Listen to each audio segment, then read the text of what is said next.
Té la paraula, en nom del grup parlamentari de Convergència i Unió, la il·lustre diputada senyora Anna Soler.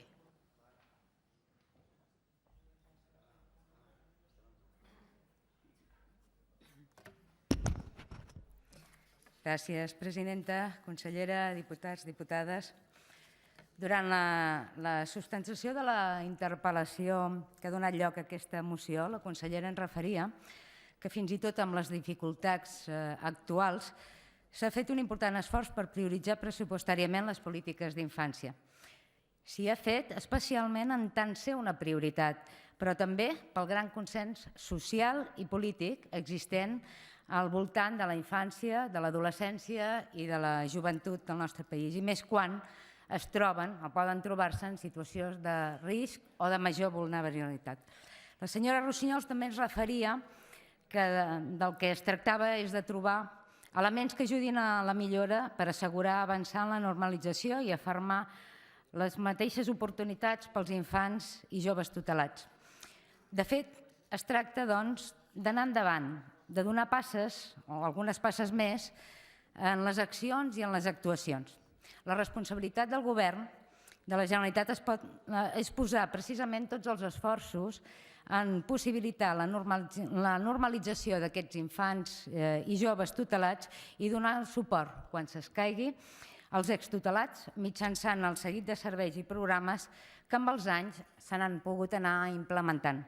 Del que es tracta és de proporcionar-los el suport i els instruments necessaris quan arribin a la majoria d'edat amb un projecte de vida, il·lusió per al futur, igualtat d'oportunitats, com a qualsevol altre jove de casa nostra. I pel que seria l'eix central d'aquesta moció, important és anar centrant cada vegada més els esforços per fer-los atractius uns itineraris educatius que els possibilitin arribar més enllà del que anirien com a conseqüència de les seves dificultats que tenen incidència de manera molt directa en la seva formació. Però dit això, deixin-me que els hi digui o els hi refereixi l'avenç que en aquest sentit hi ha hagut dels diferents serveis. És important deixar palès que des de 1994 i de manera continuada s'ha empès respecte als joves tutelats i la seva preparació i inserció laboral un cop acompleixen la majoria d'edat i que l'administració deixa d'exercir precisament l'acció tutelar. La xifra és de més de 6.000 joves atesos i això mateix ja parla per si sol. És, sens dubte, una excepció en el marc de l'estat espanyol i en gran mesura també en el marc europeu. I és tan mèrit també destacar que la xarxa d'entitats hagi fet possible amb el seu esforç, que no sempre ha estat reconegut ni tampoc suficientment recompensat, una considerable oferta de serveis i programes pels joves que surten del sistema de protecció, la utilitat i la qualitat dels quals és reconeguda per tots els agents socials implicats. Si s'ha entès, després de tant de temps, la importància que té donar suport necessari a aquests infants i joves, difícilment ara, quan la situació realment és de major risc pel complicat escenari que tenim, es deixarà precisament de continuar impulsant i potenciant aquests joves. Del contingut d'aquesta moció se'n dedueix la importància precisament d'aquest àmbit formatiu com referia. Considero important incidir en el fet que des de la pròpia administració s'està potenciant el binomi suport a l'estudi més suport econòmic i habitatge quan cal. Es dona gran importància a millorar l'estudi per millorar la situació dels infants i els joves.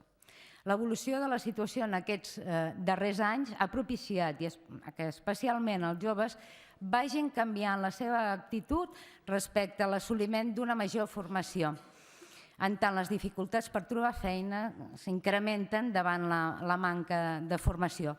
Tot i això, hem de ser conscients que de les principals dificultats d'aquests joves ens resulta complex incrementar la seva inclusió en l'ensenyament reglat postobligatori.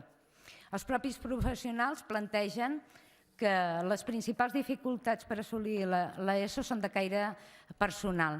I d'altra banda, els joves tutelats pensen també que els resultats dels diferents estudis ens ho diuen, que tenir més edat i haver-se de trobar amb serioses dificultats per trobar feina degut a la manca de formació els ha fet canviar radicalment d'opinió.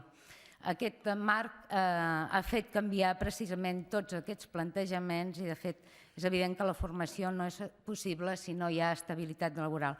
Sent conscients de la necessitat de potenciar aquests instruments que facilitin la plena integració, donem ple suport a aquesta moció, conscients també que com principal objectiu pel govern és la normalització d'aquests joves. Moltes gràcies.